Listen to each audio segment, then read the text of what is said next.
Welcome to the deep dive. Okay, I want you to do something simple for me. Just picture yourself looking in a mirror. What do you see? Mm.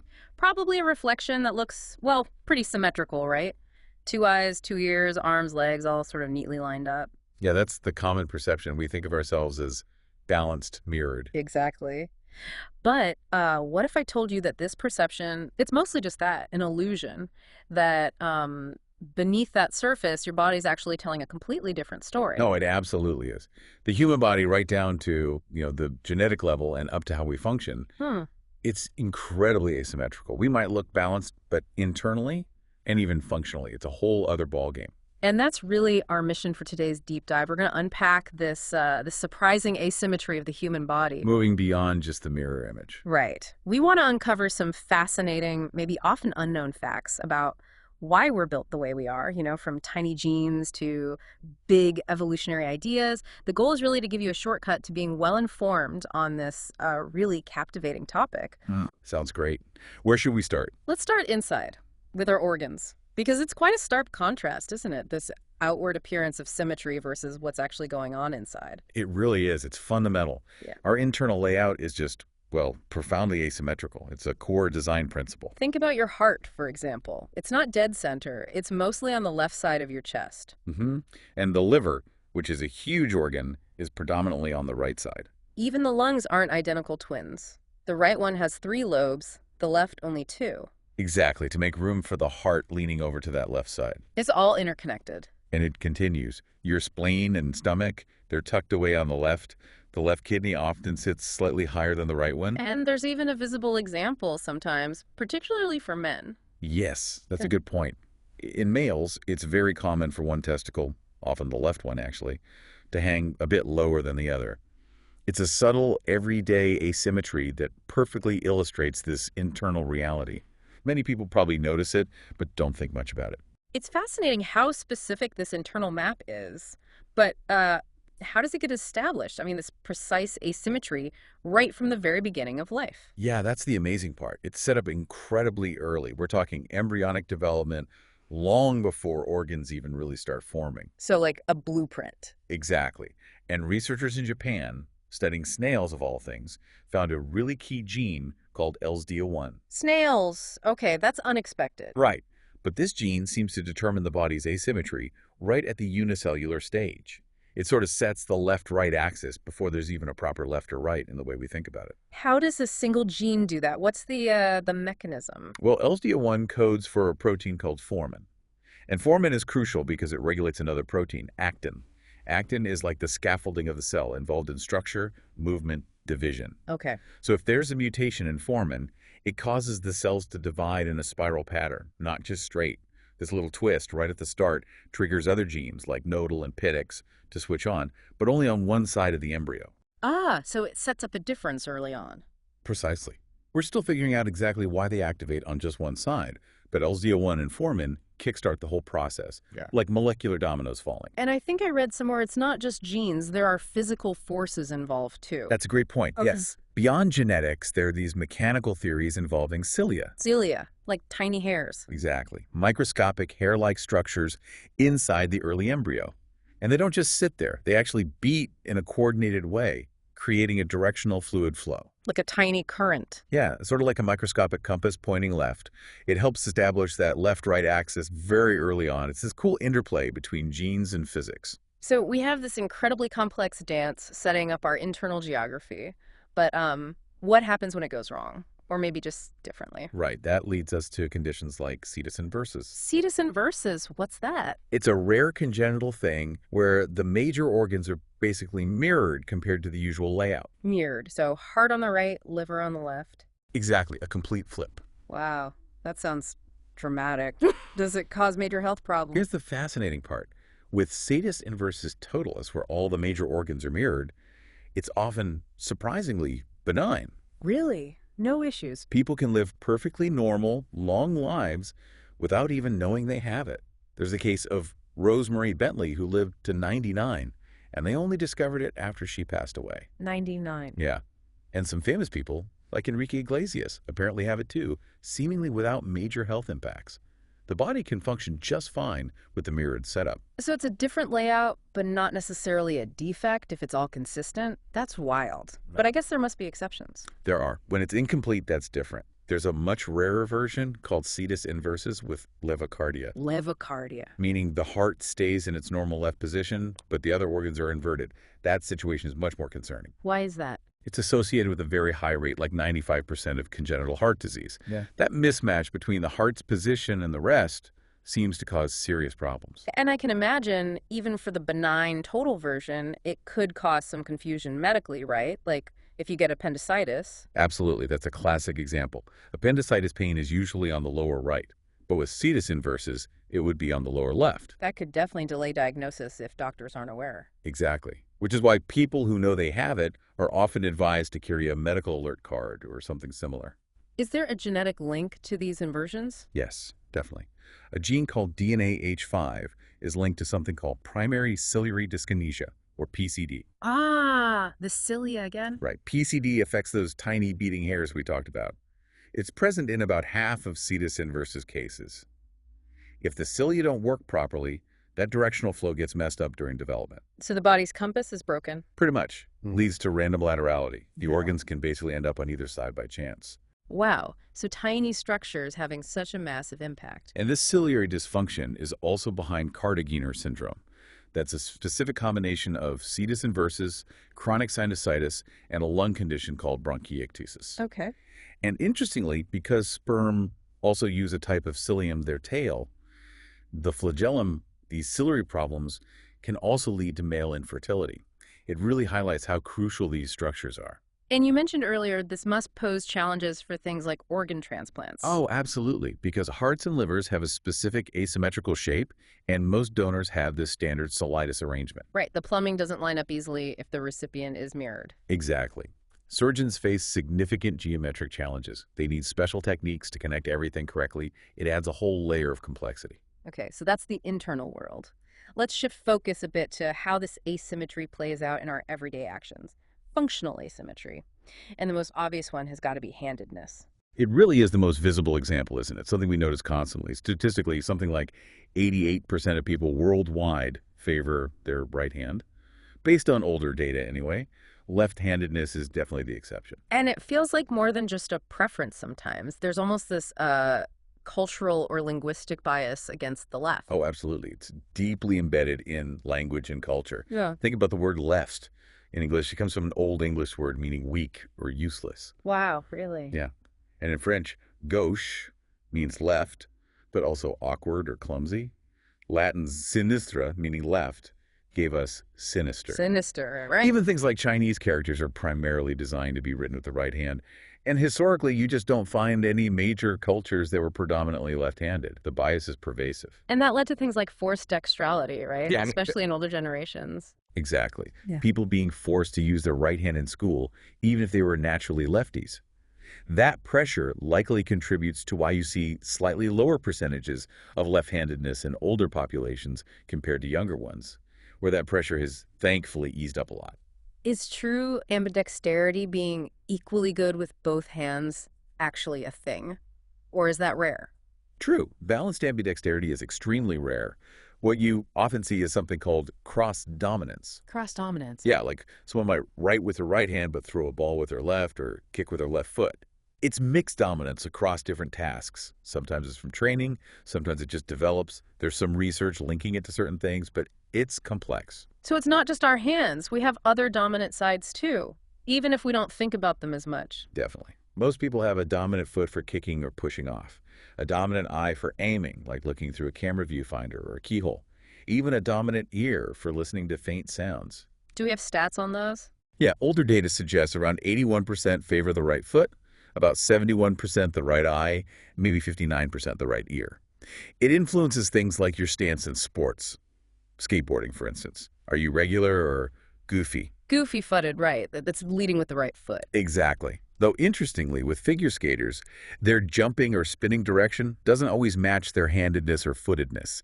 It gets complicated with complex motor skills. I remember reading something about historical anthropological measurements recognizing a crossed asymmetry, like stronger right arm, shorter right leg. Yes, that was observed. The right upper limb tended to be stronger or larger, and sometimes the right lower limb slightly shorter. It caused inconsistencies in measurements. So what did they do? To standardize things, the International Committee for Standardization decided way back that anthropological measurements should always be taken from the left side of the body, just to ensure consistency across studies globally. Smart. Okay, this all seems to lead us inevitably to the brain, the ultimate source of control, and perhaps the ultimate example of asymmetry. The two hemispheres aren't identical copies, are they? Not at all. They're highly specialized. It's a concept called brain lateralization. So the classic left brain, right brain idea. Well, yes and no. The idea of specialization is correct, but the pop psychology version is often oversimplified. Generally speaking, though, the left hemisphere is strongly associated with language processing, speech, grammar, comprehension, also logic, math, analytical thought, sequencing. And the right. The right hemisphere is more often linked with spatial abilities, recognizing faces, processing emotions, creativity, music, more holistic, intuitive thinking. But it's not like one side does only that, right? They talk to each other. Absolutely crucial point. It's not a strict division. Both hemispheres are constantly communicating and working together through the corpus callosum. And the brain is incredibly, plastic functions can adapt and even shift hemispheres, especially after injury or during development. But the specialization is definitely real. Speech is a big one for the left hemisphere, isn't it? Overwhelmingly, yes. For most right-handers, and even many left-handers, language processing is primarily localized in the left hemisphere. We know this from studies of people with brain injuries, from split brain patients. Split brain, where the connection is severed. Yes. And also from perceptual tests like sounds presented to the right ear, which feeds more directly to the left hemisphere, are often processed faster or more accurately for language tasks. Why the left hemisphere for language? Is there a theory? One prominent idea is the acoustic laterality theory. It suggests the left hemisphere is particularly good at processing very rapid changes in sound. Like consonants in speech. Exactly. Those quick transitions, like between a B and an A. The left hemisphere seems tuned for that fast temporal processing crucial for decoding speech. It's also sensitive to complex sequences of movements, which is relevant for producing speech and even understanding sign language. Studies on American Sign Language users show left hemisphere dominance too. What about bilinguals? Does learning another language change things? That's fascinating too. People who become bilingual early in life often show bilateral involvement, using both hemispheres more actively for language processing compared to monolinguals. The brain adapts. So this functional asymmetry, this laterality, it's not just us humans, is it? It seems like it's everywhere in the animal kingdom. Absolutely everywhere. It's a really fundamental aspect of biology, highlighting deep evolutionary roots. You see limb preferences in chimps, for instance. Even mice. Even mice show paw preferences. Although, interestingly, in mice, it seems to be more learned or influenced by experience rather than strictly inherited like human-handedness often is. Bats tend to show a left-hand bias when climbing. And I have to ask about kangaroos again. Are they really left-handed? It's true. Studies on wild kangaroos and related marsupials show a consistent preference for using their left hand for everyday tasks like feeding and grooming, especially red kangaroos. But wait, don't marsupials lack that main connection between brain hemispheres, the corpus callosum? That's the truly mind-blowing part. Yes, most marsupials lack a corpus callosum, yet they still exhibit strong functional lateralization like handedness. Ow! It suggests the evolutionary pressure for brain specialization is so strong that it can arise even without that major interhemispheric highway. Other, perhaps older connections must be involved. It's really remarkable. That really changes how you think about brain organization. What about other animals? Birds? Fish? Oh, yeah. Parrots often show a left foot preference for manipulating objects. Cats develop individual paw preferences for reaching tasks. Horses tend to use their right nostril more for smelling novel things, and to eye preferences linked to emotions. Eye preferences. Yeah. Australian magpies, for example, tend to use their left eye, which connects mainly to the right brain hemisphere when they're on high alert, scanning for predators. Cattle often use their left eye for looking at new things, but their right eye for familiar things. So even how they see the world is lateralized based on context. Exactly. And it extends to hearing and emotion. Emi music frogs in China show an ear preference depending on the meaning of a sound. Meaning?